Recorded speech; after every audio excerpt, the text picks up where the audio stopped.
Good morning, Year 6. I hope you enjoyed working on your drawings yesterday to show the setting of the listener's poem. Today we're going to be reading through the rest of the poem and then working on some comprehension questions. So just like yesterday, we're going to start with some dictionary work. Read through the words on the left and match them to the meanings on the right, which are in a different order. Some of these words can have different meanings in different contexts, so we're thinking about what they mean in this poem.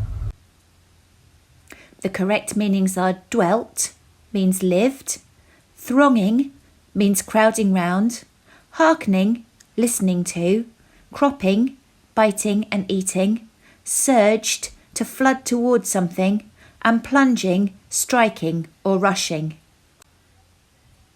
So we're ready to read through the rest of the poem now. But only a host of phantom listeners that dwelt in the lone house then stood listening in the quiet of the moonlight to that voice from the world of men, stood thronging the faint moonbeams on the dark stair that goes down to the empty hall, hearkening in an air stirred and shaken by the lonely traveller's call. And he felt in his heart their strangeness, their stillness answering his cry, while his horse moved, cropping the dark turf, 'neath the starred and leafy sky. For he suddenly smote on the door even louder, and lifted his head. "Tell them I came, and no one answered, that I kept my word," he said. Never the least stir made the listeners, though every word he spake fell echoing through the shadowiness of the still house, from the one man left awake. Aye, they heard his foot on the stirrup, and the sound of iron on stone, and how the silence surged softly backward when the plunging hoofs were gone. How would you describe the atmosphere of this poem?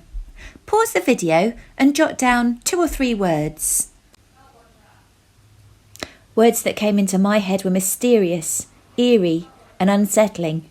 We don't know who the traveller is, or where he came from, or why he's come back to the lonely, deserted house. I wonder how the traveller feels when he knocks on the door of the house. Perhaps he's nervous and scared, but he also seems quite determined or even impatient. He doesn't just knock once, he knocks again and then even a 3rd time.